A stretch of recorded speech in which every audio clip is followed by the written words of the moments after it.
எவ்வளவு அடி வாங்கு புத்தியே வராது. சரி மத்தவன் வாங்குற அடிய பார்த்தாச்சும் புத்தி வருதா? அப்பயும் வரமாட்டேங்குது அப்படிங்கிற மாரி தான் பங்களாதேஷோட செயல்பாடு இருக்கு. அமெரிக்கா பக்கத்துல இருக்கக்கூடிய பொருளாதார பலம் இருக்கு, கனிம வளம் இருக்கு, எல்லாம் இருக்கக்கூடிய நாடே இந்தியா கிட்ட அடிபட்டு, மிதிபட்டு அந்த நாட்டோட தலைவரோட அரசியல் வாழ்க்கை போனது இல்லாம, அடிஷனல் இன்சென்டிவ் மாரி விடிஞ்சு எழுந்திரிச்சா ட்ரம்ப், "ஏய் வந்து எழுந்துக்க, என்னோட 51வது மாகாணமா வந்து எழுந்துக்க" அப்படின்னு கனடா நாட்ட உலுக்கிட்டு இருக்கார். இதுக்கெல்லாம் பிள்ளையார் சொல்லி யார் போட்டா? அப்பல்லாம் சத்தியமா இந்தியா தான் போட்டுச்சு. பிடிக்குதோ பிடிக்கலையோ இதான் உண்மை. அப்பேற்பட்ட இந்தியாவ சுத்தி உள்ள நாடுகள் இதுக்கு முன்னால வம்பிழுத்திருக்கார்கள். நாடுகள்னு சொல்ல முடியாது. அந்த நாட்டோட தலைமைகள். அதே தலைமைகளுக்கு இதே நிலைமை தான் இந்தியா பரிசா குடுத்துச்சு. ஆனா இத எதையுமே பார்த்து பாடமே கத்துக்காத பங்களாதேஷ் இந்தியா கிட்ட வம்பிழுத்துக்கிட்டு தான் இருக்கு. இங்க ஒரு முக்கியமான விஷயம் என்னன்னா, பங்களாதேஷ்ல யார் இருக்கான்னு யாருக்கும் தெரியாது. அடே ராணுவம் ஆளுதுன்னு சொல்லுங்கடா, இல்ல எதிர்க்கட்சி ஆளுது, இல்ல ஒரு அதிபர் ஆள்றாரு, இல்ல மக்களால் தேர்ந்தெடுக்கப்பட்ட அரசாங்கம். சரி வெளிநாட்டுல இருந்து ஒரு கவர்னர் வந்தாருன்னாச்சும் சொல்லி தொலையேன் அப்படின்னு கேட்டா, இல்ல அதெல்லாம் ஒண்ணும் கிடையாது. இடைக்கால அரசாங்கத்துக்கு ஒரு தலைவர் அப்படின்ட்டாய்ங்க. சரி இடைக்கால அரசாங்கத்த தயவு செஞ்சு கண்ல காட்டுறா அப்படின்னு கேட்டா, கண்லே காட்ட மாட்டேங்கிறாய்ங்க. இருந்தா தான பாவத்த காட்டுறதுக்கு.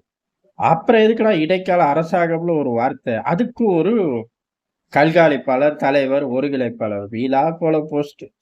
இப்படி இருக்கக்கூடிய நாடு. அப்படி இருக்கக்கூடிய நாட்டுல என்ன நடக்கும்? இருக்கறலாம் சுரண்டிட்டு போறாய்ங்கன்னு நினைக்கிறோம். அதே சமயம் இருக்கறலாம் தார வார்த்து குடுக்குறாய்ங்க.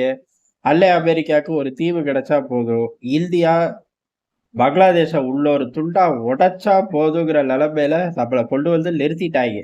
ஆனா அது மட்டும் பத்தாது. இவனுங்கள வச்சு செஞ்சிருக்கடா அப்படின்னு யோசிக்கிற அளவுக்கு ஒவ்வொரு செயலும் இருக்கு.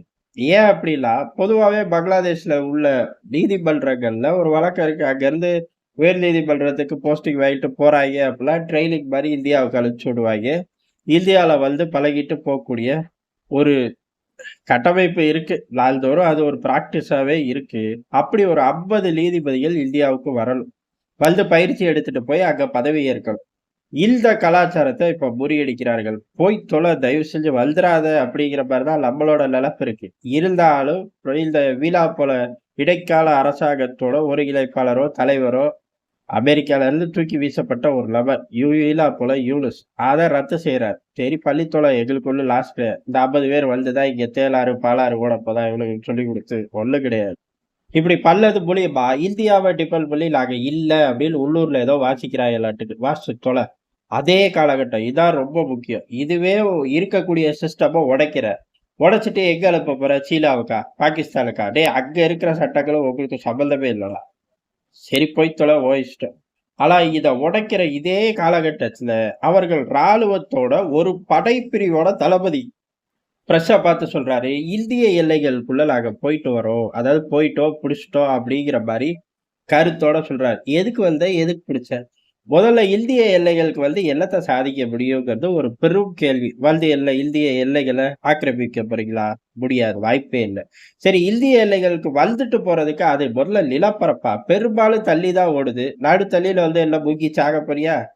ஆனா இந்த எந்த புரிதலுமே இல்லாம அந்த ஊர் மக்கள் நம்புவார்கள் அப்படின்னு சொல்லி அந்த ஆளு ஒரு பேட்டி தரார். எதுக்கு? உள்ளூர் அரசியலா குழப்பறக்கும், புதுசா பதவி குடுத்தார்கள். அந்த பதவிக்கான ஒரு வெயிட்டேஜ காட்டணும்ல. கிடைச்ச பதவி ஒரு படைப்பிரிவோட தளபதி. அந்த பக்கம் அறக்கல்ல அற்பி தூக்கி போட்டு பந்தாடிக்கிட்டு இருக்கு. அவனுங்கள நோக்கி பாஞ்சு அந்த பதவியோட கெத்தை, மைலேஜை எடுக்க வக்கில்ல. ஆனா நடக்காத ஒரு விஷயத்த, அதாவது இந்திய எல்லைகளுக்குள்ள பூந்துட்டு ஒரு குறிப்பிட்ட படைப்பிரிவு வந்துருச்சு அப்படிங்கிற மாரி சொல்லியிருக்காரு. அந்த புகுந்த பகுதிய தான் சொல்லி தொலையேன். ஏன் அப்படின்னா, நார்மலா வந்து போற அளவுக்குலாம் அங்க நிலப்பரப்புகள் கிடையாது. அந்த மாரி இடத்துல செக்யூரிட்டிய டைட் பண்ணியிருக்கோம். ஃப்ரண்ட் லைன்ல ஆளுங்க நிக்கிறாங்க. கண்டதும் சுடுங்கடா அப்படின்னே சொல்லி நிறுத்தியிருக்கோம். இதையும் தாண்டி பல பகுதிகள் நீரோட்டமான பகுதிகள் தான். அங்க நடந்து வந்து இல்ல ஆத்துல கடைய கடக்கிறதுக்கு இதுக்கெல்லாம் வேலையே கிடையாது. அப்படியே அதுல பர்ட்டிகுலர் ஜோன தாண்டி படகு வந்தாலும் சுட்டு வீழ்த்தியிருப்பார்கள். அதனால முங்கி தான் செத்து போணும். அதனால இந்த அப்படி போனோம், இப்படி வந்தோம், அந்த பேச்சுக்கும் அந்த நிலப்பரப்புல ஒண்ணும் கிடையாது. ஆனா மனுஷன் சொல்ட்டார். சொன்னத எடுத்து பங்களாதேஷ்ல பெருசா பேசுறாங்க. பங்களாதேஷ்ல இன்னைக்கு பெரும் டாபிக் என்ன அப்படின்னா, "ஏய் காலகாலமா நம்ம போயிட்டு இருந்தோம்லடா ட்ரெயினிங்க்கு, போல. வராத." அதே போல அவங்க ஊருக்குள்ள 5 கிலோமீட்டர்ல போயிட்டு வந்துட்டோம் தெரியுமா? யாரு? நம்ம நாட்டு ராணுவம் அப்படிங்கிறார்கள். ஆனா விஷயம் இல்ல அப்படிலாம் அரக்கல் அரபி பர்ட்டிகுலர் ஜோனையே டிஸ்கனெக்ட் பண்ணி விட்டுருச்சு. அத மீட்கறக்கு எங்க போய் நிக்கிறதுன்னே இவனுங்களுக்கு தெரியல. பாகிஸ்தான்ட்ட போய் நின்னா, "ஏய் போடா லூசு பயலே! எங்க பகுதி செக் போஸ்ட்டே பார்க்க முடியல" அப்படின்னு சொல்லி அவர்கள் பத்தி விட்டுருவார்கள். சீனா கிட்ட போய் நிக்க முடியாது. அமெரிக்கா கிட்ட போய் நிக்க முடியாது. இந்தியா கிட்ட போய் நிக்க முடியாது. எல்லா பேரும் ஏன் உன் நாட்டுல ராணுவமே இல்லையா? 10 பேரு கூட இல்லையா? போல வேலைய மட்டும் செய்தாலும் அமெரிக்கா அடிக்கும். அந்த 2 பயலுங்களும் இதுக்கு ஈக்குவலான ஒரு சில விஷயத்த தான் சொல்லுவார்கள். இந்தியாவ பொறுத்தவரை கேட்கவே வேணாம். அனுப்பிச்சு விட்டதே நம்ம தானே. அப்படி இருக்கும்போது எல்லாத்தையும் மூடி மறைக்க, ஒண்ணுக்கும் அது சொல்லப்போனா 5 காசுக்கு பிரயோஜனம் இல்லாத 2 விஷயத்த எடுத்து மைலேஜ் தேட பாக்குது. வீணா போல யூனுஸோட அரசாங்கம். யூனுஸோட கூட்டம்னே சொல்லிக்கலாம். யூனுஸோட கூட்டம். அந்த கூட்டத்துக்கு உதவியா தற்செயலா நடக்கக்கூடிய ஒரு நிகழ்வ டிஸ்கனெக்ட் பண்ணு, அதே மாரி நடக்காத நிகழ்வ அதுல தூக்கி விட்டு அப்படிங்கிற மாரி கிளம்புறாய்ங்க. உள்ளூர்ல எல்லாத்தையாச்சும் நல்லது செய்வோம். அங்க உள்ள மக்களோட வாழ்வாதாரத்த பெருக்குவோம். இல்ல அமெரிக்கா கிட்ட போதும். இதுக்கப்புறம் தேர்தல் நடத்தி எங்க நாட்ட ஒரு நாடா செயல்பட விடுங்கன்னு சொல்லுவோம். இதுக்கெல்லாம் புத்தி கிடையாது அந்த திருட்டு தலைவருக்கு. இல்லாததும் பொல்லாததும் செஞ்சு, மேற்கொண்டு இந்தியா நீட்டா அங்க உள்ள சிறுபான்மையருக்கு ஒரு நிலம் வேணுங்கிறக்காக ஒரு நாட்ட பிரிச்சு குடுத்துட்டு ஒதுங்குற மைண்ட் செட்ல தான் இன்னைக்கு வரை டெல்லி இருக்கு. இல்ல, இல்ல எங்கள வச்சு செஞ்சுரு அப்படிங்கிற மாரி யூனுஸ் ஒவ்வொரு நாளும் சீண்டுறது. கட்டாயம் இந்தியா பரிசளிக்கும். யூனுஸ மட்டும் தூக்கிட்டு பங்களாதேஷ்ல ஷேக் ஹசீனாவ கொண்டு போய் உட்கார வச்சு அழகு பார்க்கறக்கு டெல்லி உள்ள அவ்வளவு சமத்து பிள்ளையா சமகாலங்கள்ல இல்ல. டெல்லி வச்சு செய்யும்போது அமெரிக்காவுக்கும் தனக்கு ஒரு நிலம் தேவை. அதே சமயம் அதன் மூலியமா பக்கத்துல இருக்கிற ஆட்களுக்கெல்லாம் பிரச்சனையை குடுக்கணும் அப்படிலாம் பங்களாதேஷ் இதுக்கும் மேல கொடூரமா மாறணும். அப்பதான் அமெரிக்கா விடும். அதனால அந்த சைடும் சிக்னல் கிளியர். அப்ப யூனிஸ் எந்த புரிதலும் இல்லாம 10 நாளைக்கு ஹெட்லைன் கிரியேட் பண்ற, லோக்கல் அரசியல பண்ற. இந்த 10 நாளைக்கு ஹெட்லைன் கிரியேட் பண்றேங்கிற லோக்கல் அரசியல பண்ணிதான் ஒரு நாடு, வளமான நாடு தான். பொருளாதாரத்திலயும் சரி, எல்லாத்துலயும் வளமான நாடு. தன்னோட தலைவனோட எதிர்காலத்தை இழந்து, தன்னோட நாடுங்கிற அந்தஸ்தையே இழக்கப் போகுது. யாரு? பொருளாதாரத்துல பலமா, வளமா இருக்கக்கூடிய பயப்பிள்ளைங்க. ஆனா, ஒண்ணுமே இல்ல. பொருளாதாரம் பேப்பர்ல கூட எழுதி பங்களாதேஷ்ல கீழ பேர் போட முடியாது. அந்த அளவு கேவலமா இருக்கு. பாதுகாப்பு வாய்ப்பே இல்ல அப்படிங்கிற மாரி தான். எல்ல தான்டா இருக்கு. ஒண்ணுமே இல்ல.